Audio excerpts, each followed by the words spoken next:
right. Good afternoon, everybody. Today, the United Nations Security Council voted overwhelmingly to sanction Iran for its continued failure to live up to its obligations. This resolution will put in place the toughest sanctions ever faced by the Iranian government, and it sends an unmistakable message about the international community's commitment to stopping the spread of nuclear weapons. For years, the Iranian government has failed to live up to its obligations under the Nuclear Non-Proliferation Treaty. It has violated its commitments to the International Atomic Energy Agency. It has ignored UN Security Council resolutions. And while Iran's leaders hide behind outlandish rhetoric, their actions have been deeply troubling. Indeed, when I took office just over 16 months ago, Iranian intransigence was well established. Iran had gone from 0 centrifuges spinning to several thousand, and the international community was divided about how to move forward.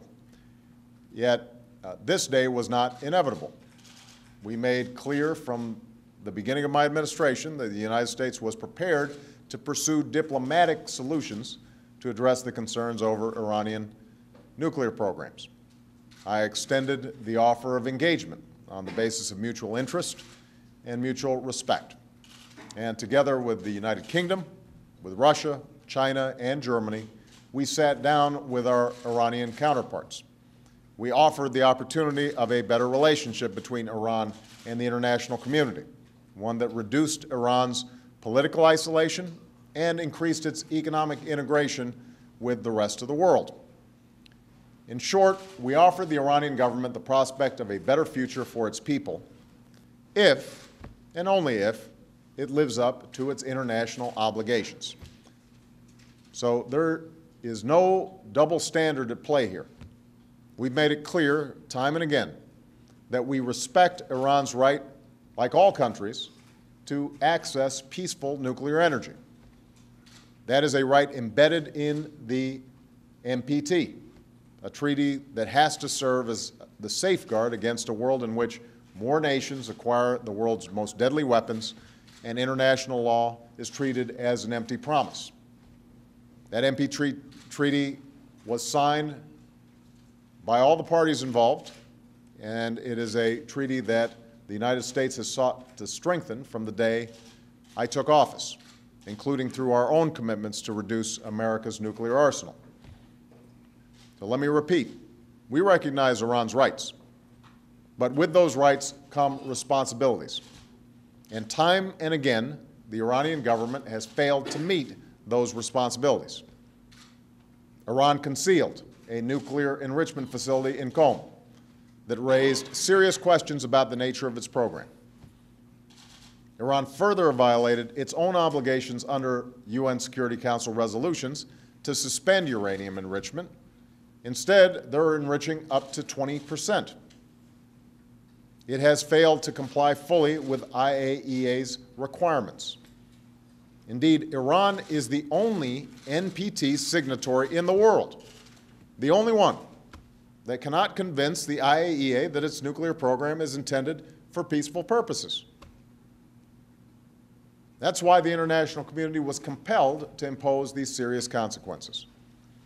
These are the most comprehensive sanctions that the Iranian government has faced. They will impose restrictions on Iran's nuclear activities, its ballistic missile program, and for the first time, its conventional military.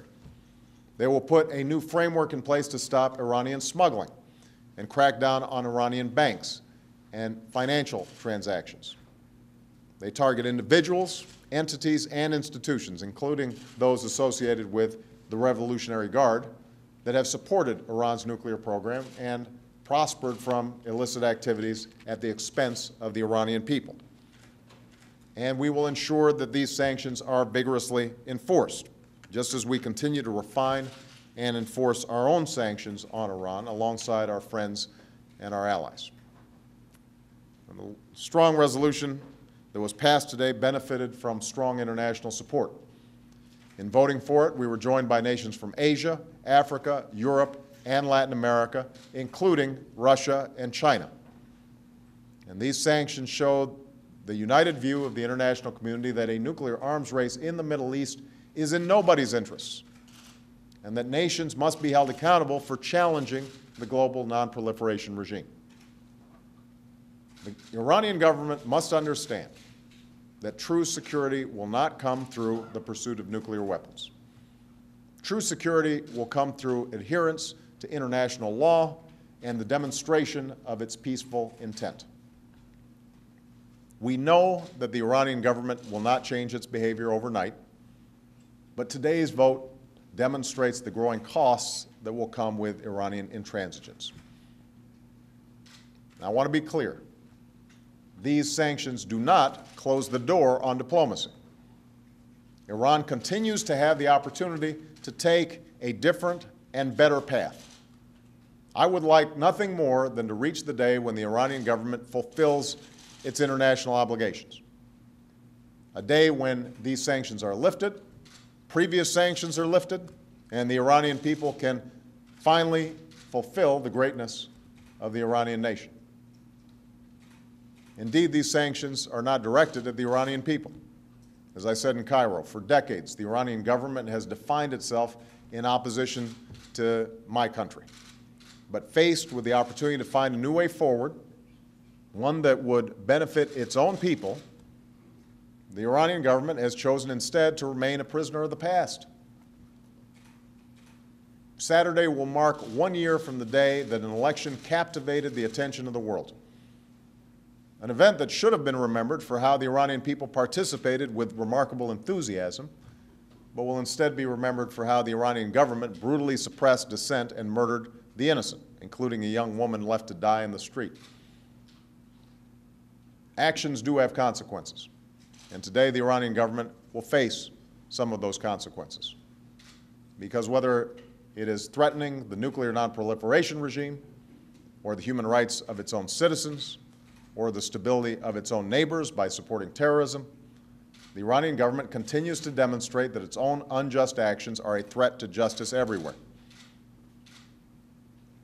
I want and hope for the people of Iran that the government of Iran will make a different choice. It can make a different choice and pursue a course that will reaffirm the NPT as the basis of global nonproliferation and disarmament, a course that will advance Iran's own security and prosperity, and the peace of the wider world. Today's sanctions are yet another signal that if the Iranian government continues to undermine the NPT and the peace that it protects, then Iran will find itself more isolated, less prosperous, and less secure. Thank you.